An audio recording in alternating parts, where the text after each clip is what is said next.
Hello किसान भाइयों, मैं हूं आपका मछली वाला भैया उन्मेष टहरिया, फिशरीज ग्रेजुएट। आप देख रहे हो ऑस्कर फिशरीज। किसान भाइयों, आज मैं बात करने वाला हूं कि आप अपने तालाब में कतला मछली पालन को कैसे करें ताकि आपको ज्यादा से ज्यादा प्रॉफिट हो पाए। आईएमसी मछली इंडियन मेजर कार्प में जिस मछली का सबसे ज्यादा ग्रोथ जो बहुत कम समय में बहुत ज्यादा बढ़ती है वो मछली है आपकी कतला मछली। कतला मछली दोस्तों आपके तालाब के ऊपरी भाग में रहती है और फाइटोप्लैंक्टन को बहुत अधिक मात्रा में खाती है। आईएमसी मछली पालन की सबसे बड़ी खासियत अगर मैं बात करूं तो ये है इसका मेंटेनेंस कॉस्ट बहुत कम है। साथ ही साथ आपके कतला मछली पालन की जो तरीका है, जो प्रक्रिया है, वो भी बहुत ही आसान है। सबसे पहले कतला मछली पालन के लिए दोस्तों आपका तालाब है उसका क्षेत्रफल की बात करें तो आपको मिनिमम 1 एकड़ का तालाब है ना, और मैक्सिमम 1 हेक्टेयर का लगभग 2.5 एकड़ का तालाब है तो उसमें कतला मछली पालन बहुत ही आसान हो जाता है। एक कॉन्सेप्ट समझिएगा, जितना छोटा आपके पास जगह है उतना कम मछली आप अपने तालाब में डाल पाओगे और उतना कम प्रोडक्शन आप ले पाओगे, लेकिन उसको मेंटेन करने में उतना ही खर्च लगता है। तो समझिएगा कि छोटा तालाब हो या फिर बड़ा तालाब हो, आपको उसमें उतना ही एफर्ट डालना पड़ेगा। तो कोशिश करिए कि जितना बड़ा तालाब हो उसमें आप कतला मछली का पालन करिए। गहराई कतला मछली के लिए तालाब की गहराई है वो लगभग 8 फीट होना चाहिए, जिसमें 6 फीट मिनिमम आपके पानी की गहराई है वो होना चाहिए।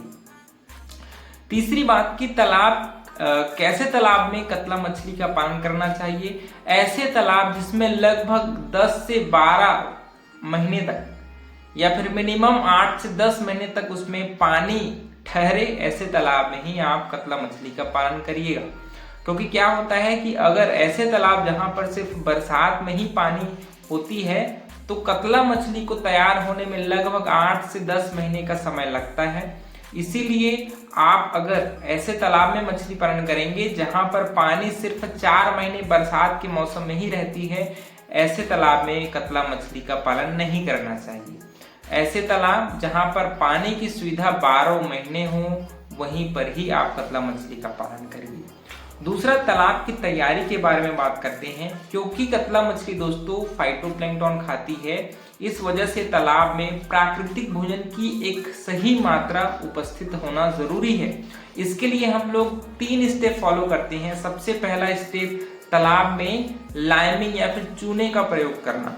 पर एकड़ 100 किलो चूना आपको अपने तालाब में अप्लाई करना चाहिए। तालाब में जब चूना डालते हैं दोस्तों तो जो उसमें गंदगी है, जो खराब गैसेस उसमें बनती है वो निकल जाती है।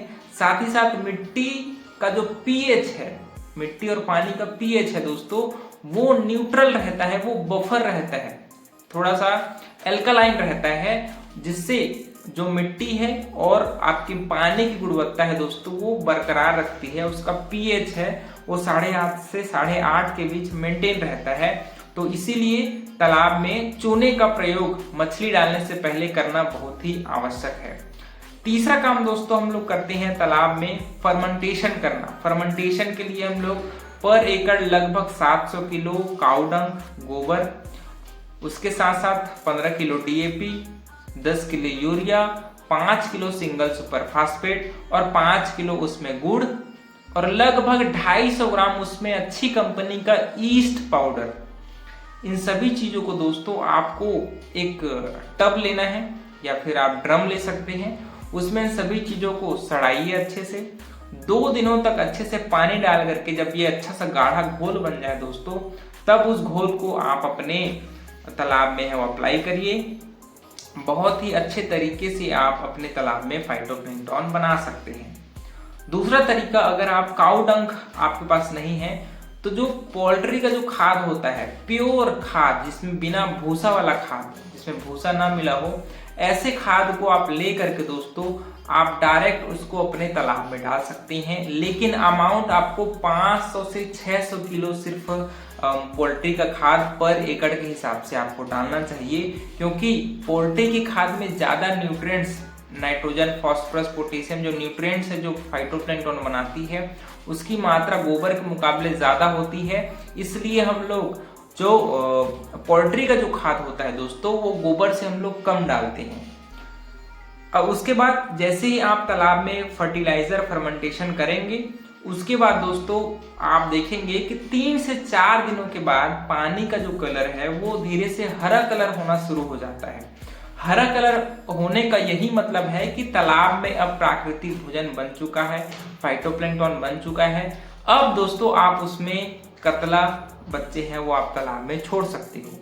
यहाँ पर एक चीज आप ध्यान रखिएगा, कतला मछली तालाब के ऊपरी हिस्से में रहती है, तो क्या सिर्फ तालाब के ऊपरी हिस्से में ही हम लोग मछली पालन करें? तालाब के नीचे भी जगह है, वहां पर क्या किया जाए? तो इसीलिए दोस्तों हम लोग कतला मछली को हमेशा सिंगल स्पीसीज में ही पालन नहीं करते। उसके साथ साथ दोस्तों हम लोग या तो रोहू डालते हैं, या तो ग्रास कार्प डालते हैं, या तो उसमें हम लोग कॉमन कार्प डालते हैं। 3 अलग अलग लेयर की मछलियां हम लोग तालाब में छोड़ते हैं। अपर लेयर में कतला, मिडिल लेयर में आप रोहू या फिर ग्रास कार्प, और सबसे नीचे आप अमूर कार्प या फिर कॉमन कार्प। इन तीनों मछलियों में से 6 मछलियों में से कोई भी 3 मछलियां जो अलग अलग लेयर में रहती हैं उनको हम लोग तालाब में छोड़ते हैं।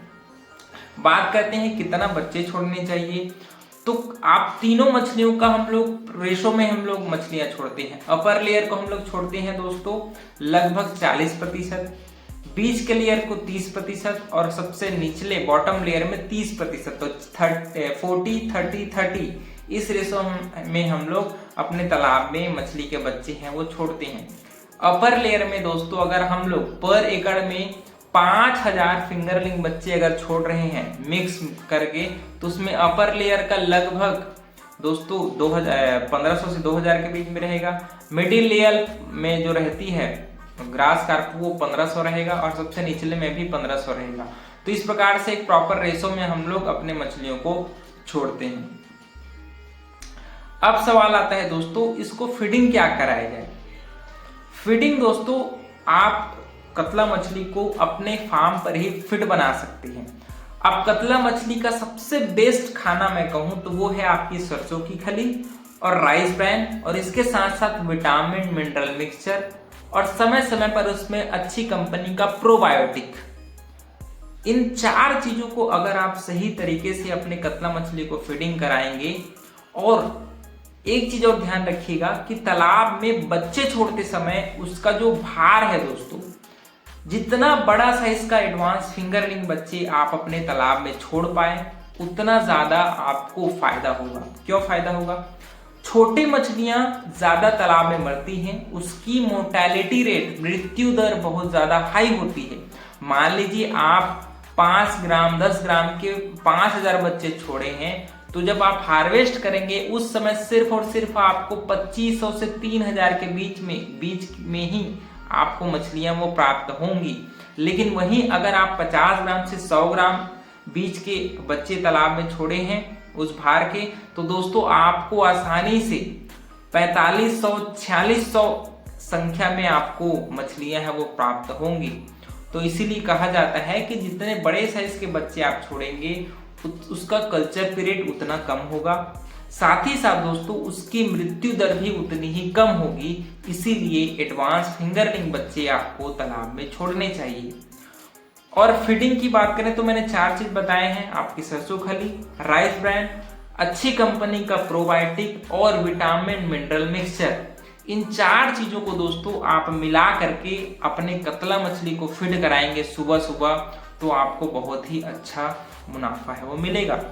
बात करें फीडिंग कैसे कराएं या फिर इसका बॉडी वेट के हिसाब से खाना कैसे डिसाइड किया जाए, तो देखिए दोस्तों अगर 50 से 100 ग्राम के बीच में फिंगरलिंग बच्चे हैं एडवांस फिंगरलिंग, तो आप उसको 5 से 6% बॉडी वेट के हिसाब से फीडिंग कराइए।